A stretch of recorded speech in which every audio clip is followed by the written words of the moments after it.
Hello दोस्तों, बहुत दिनों बाद मैं फिर से आपके सामने नंबर सिस्टम का एक नया टॉपिक विभाज्यता के नियम को लेके आज हम आपको पढ़ाने वाले हैं विभाज्यता के नियम। यानी किसी भी अंक या किसी भी संख्या से अगर कोई बड़ी सी संख्या दी जाए तो आप कैसे ये समझेंगे कि ये संख्या किससे विभाजित होगा।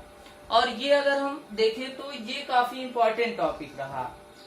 और हम इसी के साथ आपको एक चीज और पढ़ाएंगे कि रिमाइंडर थ्योरम यानी शेषफल प्रमेय। तो यदि आपको इस टॉपिक में कोई समस्या होगी, यानी अगर विभाज्यता के नियम में आपको समस्या होगी, तो निश्चित रूप से अगर हम देखें तो कहीं न कहीं रिमाइंडर थ्योरम यानी शेषफल प्रमेय में प्रॉब्लम होंगी। तो हम स्टार्ट करते हैं विभाज्यता के नियम से, और हम सबसे पहले स्टार्ट करते हैं जीरो से, यानी जीरो के विभाज्यता का रूल क्या होता है। तो देखिए हमें पढ़ाना क्या है, पहले तो हम जीरो ले लेते हैं, 1 2 3 अप टू डॉट डॉट। इसी तरह आगे बहुत से अंकों के बारे में हमें आपको पढ़ाना है। बिल्कुल जीरो से स्टार्ट करेंगे और बिल्कुल जीरो लेवल से स्टार्ट करेंगे। और इस वीडियो में आपको किसी प्रकार की कोई समस्या नहीं आने वाली है, बस इसे थोड़ा ध्यान से देखिएगा और आपके सारे डाउट कंफर्म हो जाएंगे। तो अब देखिएगा हम बात करते हैं कि जीरो से विभाज्यता का नियम क्या होता है, यानी जीरो से विभाजित कौन कौन सी संख्याएं होती हैं। तो देखिएगा अगर हम सिंपल सी बात करें तो अगर कहीं मान लीजिए कि 0/1 हो तो इसका मान क्या होता है, 0 होता है। अगर कहीं 0/2 दे दिया जाए इसका मान क्या होता है। यानी कहने का मतलब है कि अगर हम जीरो में यानी शून्य में किसी भी संख्या की भाग कर दें, किसी भी नेचुरल नंबर की हम बात करें, अगर जीरो में आप उसमें भाग करते हो तो हमेशा आपका आंसर क्या आता है, जीरो आता है, जीरो आता है। और विभाजित क्या होता है कि विभाजित का मतलब सिंपल सी बात होती है, यही होता है कि अगर आप किसी संख्या में भाग करो किसी भी अंक का, तो यदि इसका मान एक पूर्णांक वैल्यू आ जाए, जैसे अगर हम 12 में 3 का भाग करते हैं तो आपको पता है कि 3 चौक को 12, यानी आपका आंसर कितना आया, 4 आया। और 4 क्या है, एक पूर्णांक वैल्यू, यानी क्या है, ये पूर्णांक है। यदि भागफल किसी भी प्रकार का इंटीजर आए, पूर्णांक आए, तो हम बड़े ही आसानी से कह सकते हैं कि सामने वाली संख्या उस संख्या से क्या है, पूर्णतः विभाजित है। तो यहाँ अगर हम बात करें किसी भी अंक की बात कर ले, जैसे मान लीजिए कि जीरो में हम 5 से भाग कर दें, आपको पता है कि जीरो भी एक प्रकार का पूर्णांक है और 5 भी एक प्रकार का क्या है, पूर्णांक है। यानी यदि हम जीरो में 5 से भाग करें तो आंसर क्या आता है, जीरो आता है। जीरो भी एक प्रकार का क्या है, पूर्णांक है। तो यदि पूर्णांक है तो निश्चित रूप में हम ये कह सकते हैं कि जीरो जो है वह संख्या 5 से क्या है, विभाजित है। यानी हम कह क्या सकते हैं, हम ये कह सकते हैं कि जीरो से, या फिर हम कहें कि जीरो जो है, जीरो जो होता है वह सभी संख्या से विभाजित होता है,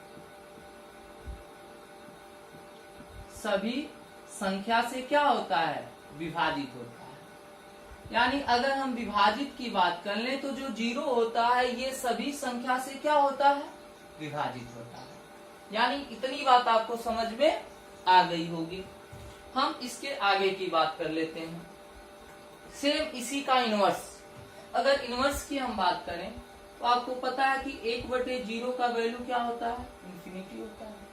अगर यहाँ हम देखिए 2/0 लिखते हैं तो इसका भी मान क्या होता है, इंफिनिटी होता है।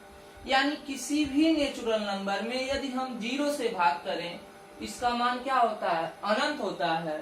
और अनंत का मतलब अभी हमने बताया, विभाजन का मतलब क्या होता है कि आंसर आपके पूर्णांक होने चाहिए। यानी यदि आप किसी भी संख्या में 0 से भाग करते हैं, इसका वैल्यू यहाँ जो होता है ये क्या होना चाहिए, पूर्णांक होने चाहिए, एक प्रकार के इंटीजर होने चाहिए। और आपको पता है कि जो ये इंफिनिटी होता है ये किसी प्रकार का इंटीजर तो होता नहीं है, पूर्णांक तो होता नहीं है। तो यदि पूर्णांक नहीं होता है तो हम दूसरे शब्दों में कह सकते हैं कि 0 से, यानी अगर हम किसी संख्या में 0 से भाग करें यानी जीरो से कोई भी संख्या विभाजित नहीं होती है, विभाजित नहीं होती, नहीं होती है। उम्मीद करते हैं कि जीरो के विभाज्यता के रूल में आपको कोई समस्या नहीं आई होगी। मेरे कहने का स्पष्ट अर्थ यह है कि जीरो जो होता है वह सभी संख्याओं से विभाजित होता है, और अगर हम किसी भी संख्या में जीरो से भाग करें, यानी जीरो से कोई भी संख्या विभाजित नहीं होती है। अभी देखिएगा थोड़ी देर बाद इसका यूज पड़ेगा, जब हम आपको 2 के विभाज्यता का रूल बताएंगे, 5 के विभाज्यता का रूल बताएंगे, और इसका अगर देखें अन्यथा देखें तो भी इसके बहुत से उपयोग होते हैं जीरो को अगर लेकर देखा जाए तो। अब देखिएगा अगर हम जीरो की बात कर लिए तो अब जीरो के बाद कौन सा अंक आता है? 1 आता है। यानी अगर हम 1 यानी 1 के विभाज्यता की बात कर लें, यानी 1 के विभाज्यता की बात कर लें, तो सबको पता होता है कि 1 से जो होती हैं सभी संख्याएं क्या होती हैं? विभाजित होती हैं। यानी सभी संख्याएं जो होती हैं, सभी पूर्णांक जो होते हैं वह किससे विभाजित होते हैं? 1 से विभाजित होते हैं।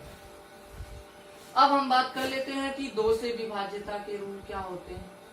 अब देखिएगा अगर हम 2 से विभाज्यता के रूल की बात करेंगे तो हम 2 के सभी फैक्टर की बात कर लेते हैं।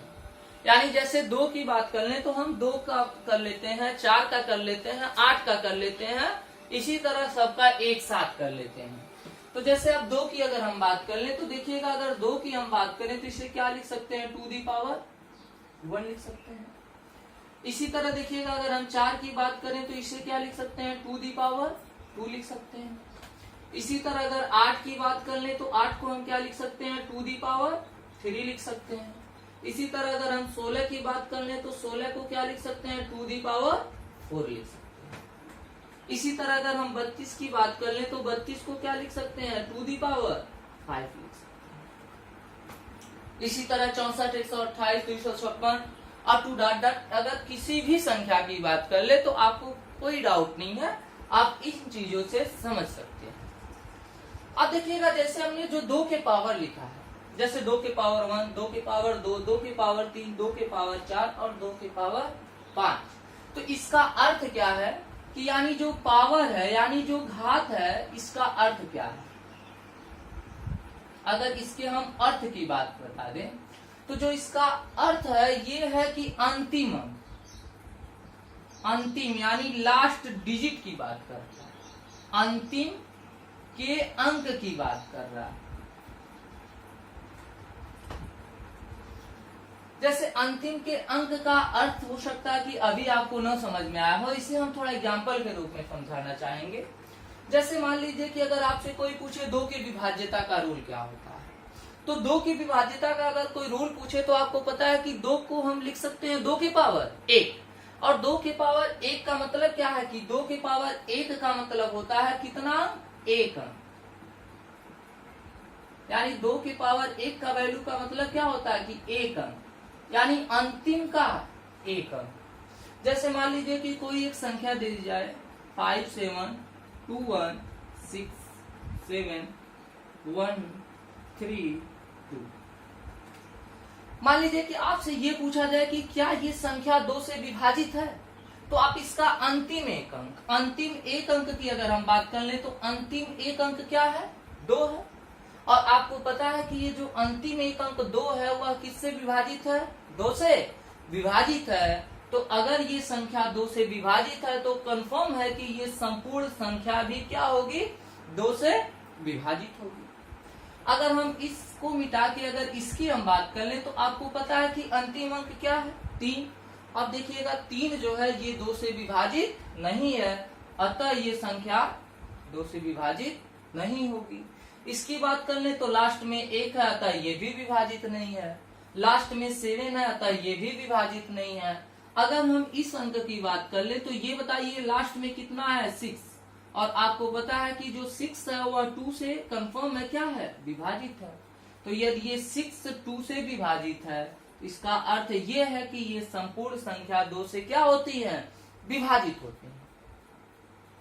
यानी 2 के विभाज्यता का रूल क्या होता है, यदि किसी संख्या का इकाई अंक यानी अंतिम एक अंक 2 से विभाजित है तो कंफर्म होता है कि ये संख्या किससे विभाजित होती है, 2 से विभाजित होती है। अब देखिएगा, अगर 2 की बात हम न करके अब 4 की बात कर लें, जैसे 4 की बात कर लें तो 4 को हम लिख सकते हैं 2 दी पावर 2, और 2 दी पावर 2 का मतलब क्या हुआ कि अंतिम 2 अंक, अंतिम 2 अंक। अंतिम 2 अंक का अर्थ क्या है कि जैसे मान लीजिए कि कोई एक संख्या हो 5 7 6 1 2 3 2, मान लीजिए कि आपसे कह दिया जाए कि ये संख्या क्या 4 से विभाजित है। आपको चेक करना है कि ये जो संख्या है क्या 4 से विभाजित है। तो देखिए 4 से विभाजित करने का मतलब क्या होता है कि अंतिम 2 अंक, हम अंतिम 2 अंक उठा लेंगे। अंतिम 2 अंक कितना है 32, और 32 में देखिएगा 4 से भाग करिएगा तो देखिए 4 अठे, ये बताइए कि ये संख्या 4 से विभाजित है। तो हाँ, अगर अंतिम 2 अंक यानी 32 यदि 4 से विभाजित है, इसका अर्थ ये हुआ कि ये संपूर्ण संख्या भी किससे विभाजित होगी, 4 से विभाजित होगी। उम्मीद करते हैं बात समझ में आ गई होगी। इसी तरह देखिएगा, अगर 8 की बात करें तो 8 का मतलब देखिए पावर 3 है ना, तो पावर 3 का मतलब क्या होता है, अंतिम 3 अंक। यानी अगर आपसे कोई पूछे 8 की विभाज्यता का रूल क्या होता है, जैसे मान लीजिए कि कोई संख्या दे दी जाए 9762154 और आपसे पूछ दे कि क्या ये संख्या 8 से विभाजित है, तो आप क्या करेंगे कि अंतिम 3 अंक, चूंकि 8 को हम क्या लिख सकते हैं 2 दी पावर 3, और पावर 3 यानी घात का अर्थ कितना है, अंतिम अंक से रिलेट करिए। तो 2 दी पावर 3 का मतलब अंतिम अंक कितने होंगे, 3 होंगे। तो आप अंतिम 3 अंक लीजिए इसमें। आपको पता है कि संपूर्ण संख्या का अंतिम 3 अंक कितना है 542। अब इसमें किससे भाग कर दीजिए, 8 से। ठीक है, अब आपको पता है कि अगर 8 से भाग करना है तो कितनी बार जाएगा, 8 छके 48, कितना बचा जी 6 62, 8 अठाए 64, 8 सत्ते, यानी शेष की अगर हम बात कर ले तो कितना आ गया 6 शेष आ गया। यानी ये जो अंतिम 3 अंक था ये वाला, ये 8 से विभाजित नहीं है, और यदि ये 8 से विभाजित नहीं है तो इसका अर्थ ये है कि ये जो संपूर्ण संख्या होगी ये 8 से विभाजित नहीं होगी। सेम इसी तरह अगर हम 16 की बात कर ले तो लास्ट अंक कितना लेंगे 4। अगर हम 32 की बात कर लें तो अंतिम कितने अंक ले लेंगे, 5 अंक ले लेंगे। उम्मीद करते हैं कि आपको इसका मतलब समझ में आया होगा। अब देखिएगा, थोड़ा हम इसके क्वेश्चन की बात कर लेते हैं। जैसे आजकल नए पैटर्न पे कुछ क्वेश्चंस कैसे बन रहे हैं, तो यदि हम क्वेश्चन की बात कर लेते हैं तो जैसे क्वेश्चंस क्या आएगा इस तरह के आ जाने हैं कि मान लीजिए कि कोई संख्या दे देगा, जैसे मान लीजिए दे दिया 54216987215327। मान लीजिए कह देगा कि संख्या इतने में, कुछ भी कर सकता है कि 16 से 4 से कुछ भी कर सकता है कि 32 से भाग किया जाए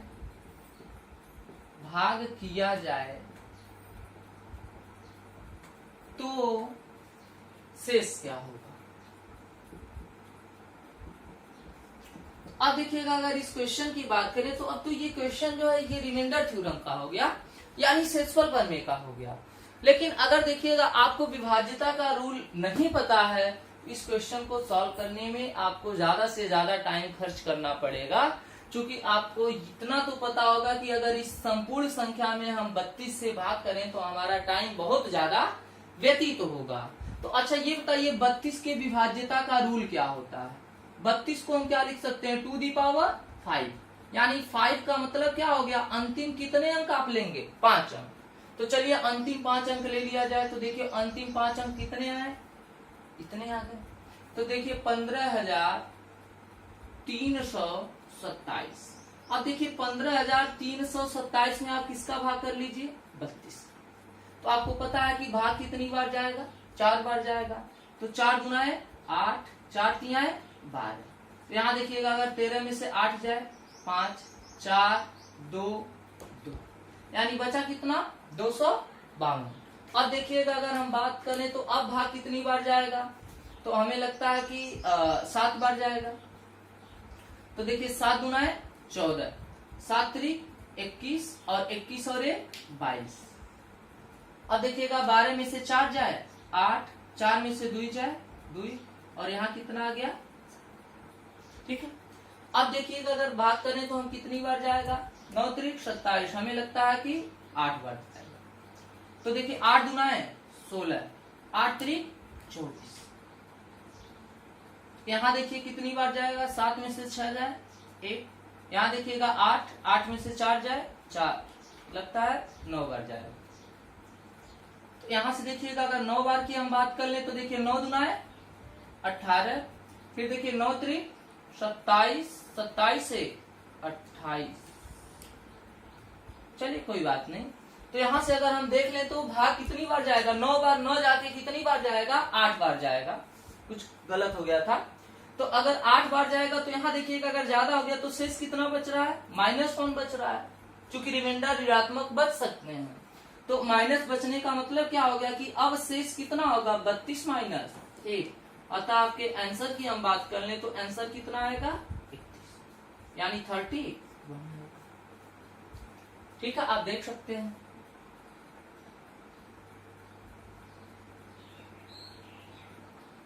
यहाँ देखिएगा 8 बार में 8 गुना है 16, 8 त्रिक 24 और एक कैरी भूल गए थे हम, कितना होगा 25। तो यहाँ देखिएगा 1 बचा, यहाँ देखिएगा कितना बचा 1, यानी शेष की बात कर लें तो कितना बचेगा 31। तो कुछ इस तरह के भी क्वेश्चन आपके पेपर में पूछ लिए जा सकते हैं। हो सकता है 32 की जगह 64 दे सकता है, 128 दे सकता है, 16 दे सकता है। तो कोई बड़ी बात नहीं है। अगर मान लीजिए 32 की जगह 64 दे दे तो 64 का मतलब क्या होता है, 2 दी पावर 6, और 2 दी पावर 6 का मतलब अब आप अंतिम अंक कितना ले लेंगे, 6 ले लेंगे। यानी अंतिम 6 अंक में आप क्या करेंगे, 64 से भाग कर देंगे, जो भी शेष आएगा यही आपका क्या हो जाएगा, आंसर। अब देखिएगा इसके बाद की हम बात कर लेते हैं। अब देखिए अगर हो गया 2 का हो गया, यानी हमने बताया कितना आपका 0 का हो गया, 1 का हो गया, 2 का हो गया, 4 का हो गया, 8 का हो गया, 16 का हो गया, 32 का हो गया, अब टू डॉट इसी तरह 64, 128, 256 सब ले सकते हैं। अब देखिएगा हम बात करते हैं किससे विभाज्यता का नियम, 3 से विभाज्यता के नियम। तो अब देखिएगा जो 3 की विभाज्यता का रूल होता है, सेम इसी तरह क्या होता है कि 9 के भी विभाज्यता का रूल होता है। यानी 3 और 9 बिल्कुल दोनों का एक ही रूल होता है कि अब 3 के विभाज्यता का रूल क्या होता है कि इन दोनों में हम क्या करते हैं, अंकों का योग लेते हैं।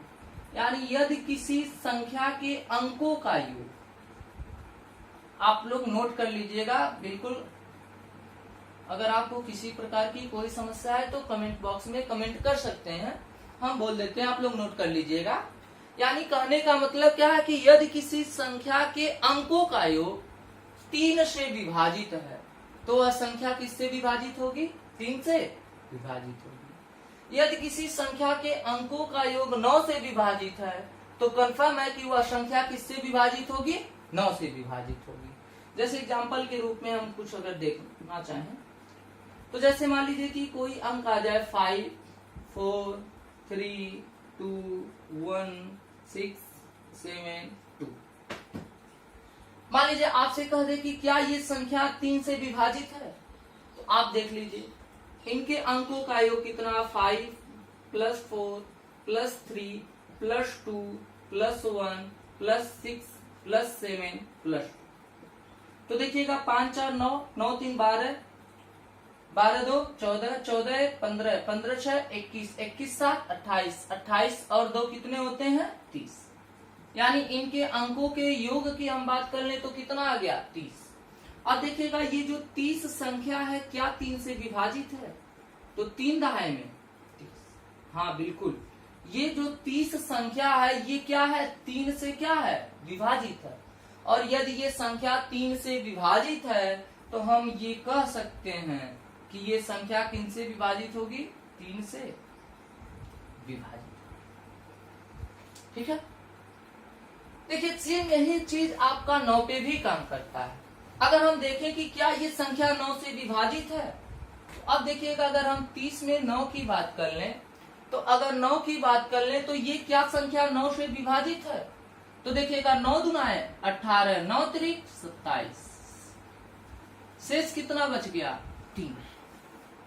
अब ये बताइए कि अगर इनके अंकों का योग 30 जो है 9 से विभाजित नहीं है, तो हम कह सकते हैं कि ये संख्या 9 से विभाजित नहीं होगा, 9 से विभाजित नहीं होगा। ठीक है, अब देखिएगा कुछ बच्चों के मन में कंफ्यूजन आता है। कुछ लोग ये कहते हैं कि यदि कोई संख्या 9 से विभाजित है तो वह संख्या किससे विभाजित होगी? 3 से विभाजित होगी। हाँ, ये बिल्कुल सही जवाब है कि यदि कोई संख्या 9 से विभाजित हो, जैसे मान लीजिए कि 9, 18, 27, 36, आपको पता है कि ये सभी संख्याएं क्या हैं? 9 से विभाजित हैं। तो अगर ये संख्या 9 से विभाजित है तो कंफर्म है कि ये संख्या 3 से भी विभाजित होंगे। लेकिन अगर हम इसी का इनवर्स देखें, इनवर्स का मतलब कि कुछ लोग ये कहते हैं कि यदि कोई संख्या 3 से विभाजित हो, 3 से विभाजित होने का मतलब 3, 6, 9, 12, 15, 18 अप टू डाटा, वह संख्या 9 से भी विभाजित होती है, जो कि बिल्कुल क्या होता है? गलत होता है। कोई जरूरी नहीं होता कि जो संख्या 3 से विभाजित होगी वही संख्या 9 से भी विभाजित होगी। जैसे 6, आपको दिख रहा है कि जो 6 है ये 3 से तो विभाजित है लेकिन 9 से विभाजित नहीं है। 15, 12, ये सभी संख्याएं 3 से तो विभाजित हैं लेकिन 9 से विभाजित नहीं है। अतः ये स्पष्ट नहीं होता है कि जो संख्या 3 से भी विभाजित होगा वह 9 से भी विभाजित होंगे। आगे बात समझ में? अब देखिएगा अगर इसी तरह हम दूसरे शब्दों में बताना चाहें, जैसे अब ये अगर आप योग न करना चाहें,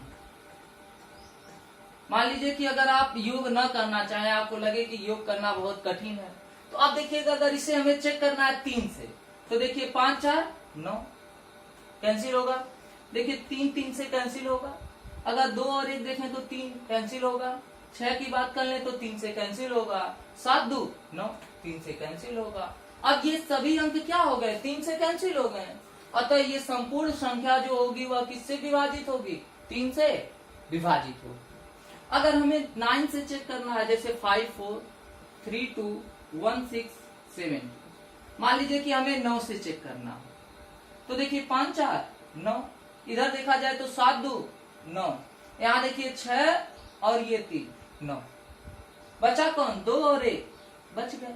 अतः 2, 1, 3। अब ये बताइए 3 9 से विभाजित होगा? नहीं विभाजित होगा। अतः ये संपूर्ण संख्या 9 से विभाजित नहीं होगी।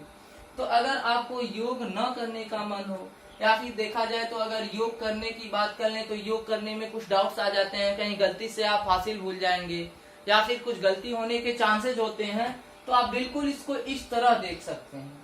जैसे एक और एग्जांपल की हम बात कर लें, जैसे मान लीजिए कि 1 2 7 9 6 2 3 1, और हम पूछे क्या ये संख्या 9 से विभाजित है? क्या ये संख्या 9 से विभाजित है? तो देखिए 7 2, ये देखिए 9, अब यहाँ देखिए 6 और 3 9, बचा कौन? 1 2 3। अगर इसके योग की बात करें तो 4। अब देखिएगा ये 4 जो है 9 से विभाजित है? नहीं विभाजित है। अतः ये संपूर्ण संख्या 9 से विभाजित नहीं होगी। ठीक है, तो अब देखिएगा इस वीडियो में हमने आपको कुछ अंकों की विभाज्यता का रूल बताया। अगर किसी प्रकार की कोई समस्या हो तो कमेंट बॉक्स में कमेंट करना न भूलें। मिलते हैं फिर अगले क्लास में। थैंक यू, धन्यवाद।